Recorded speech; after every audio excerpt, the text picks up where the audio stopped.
The Nexus Combat Academy floated silently in the void between three dying stars, its crystalline spires housing the galaxy's most elite warriors in training.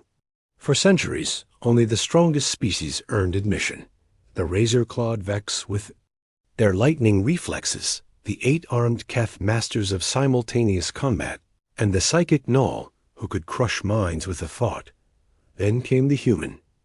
Marcus Webb stepped off the transport ship, his simple cloth uniform a stark contrast to the gleaming bio-armor of his classmates.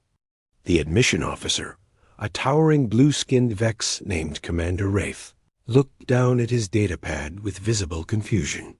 "There must be an error," Wraith muttered, his three eyes blinking in sequence.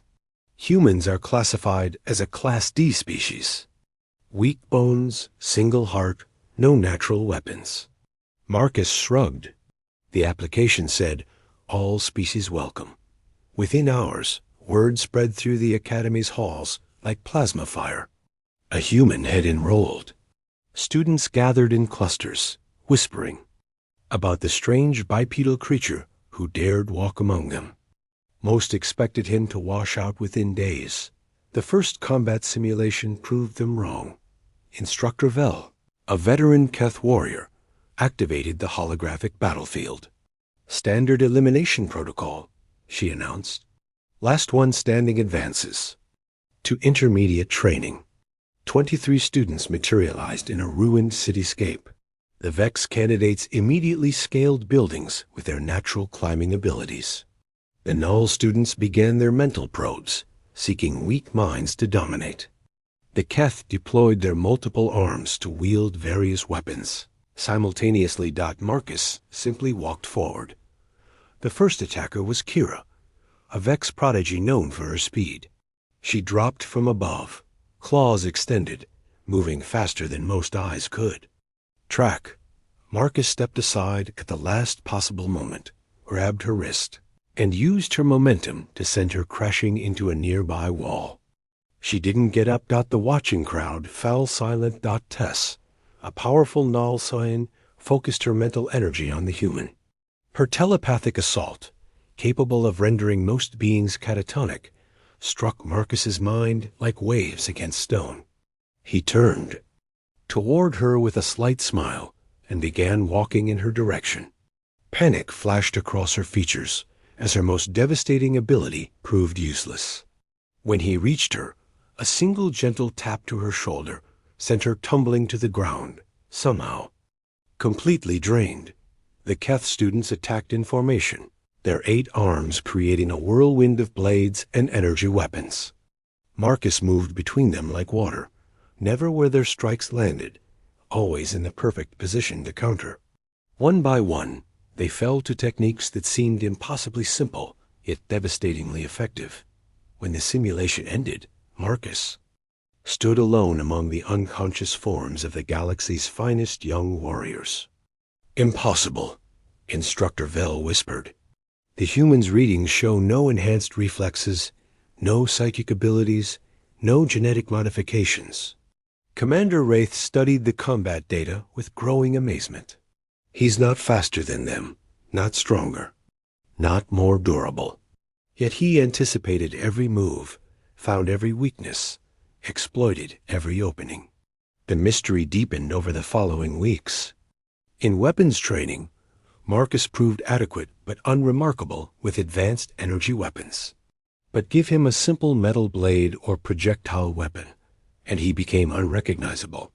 His marksmanship instructor, a 6-eyed Vex named Dex, watched in disbelief as the human consistently hit targets that should have been impossible to see, let alone strike. "How do you do it?" Dex asked after Marcus put 10 shots through the center of a target, moving at random patterns 3 kilometers away. "Practice," Marcus replied, cleaning his rifle with practiced movements. Lots of practice. But it wasn't just his combat abilities that drew attention. Something else began happening that no one expected. The female students started gravitating toward him. It began innocently enough. Kira, recovered from their first encounter, found excuses to train near him. Tess, The null scion whose mental powers had proven useless began sitting at his table during meals. Soon, representatives from every species were competing for his attention. "It makes no sense," Vel complained to Wraith. "He's defeated most of them in combat. They should fear him, not follow him around like lost pets." Wraith nodded grimly. "They, females of warrior species, typically seek the strongest mates. But the human isn't the strongest. Then what is it?" They got their answer during a particularly brutal training exercise. The simulation placed students in a scenario where they had to navigate through collapsing tunnels while under enemy fire. Most students pushed forward ruthlessly, abandoning slower teammates to save themselves. Marcus did something different. When Lisa, a young Keth student, became trapped under debris, her 8 arms pinned and helpless, the other students ran past. Marcus stopped, lifted the crushing weight with apparently impossible strength, and carried her to safety. When Nora, a Vex scout, was overwhelmed by holographic enemies, Marcus appeared at her side, covering her retreat while taking hits meant for her. Throughout the exercise, he exhibited something the other species had never encountered. He prioritized the safety of others over his own advancement. "Fascinating," Commander Wraith observed. "Human evolution didn't produce the strongest individuals. It produced the most cooperative ones." The female students weren't attracted to Marcus because he was the most powerful warrior.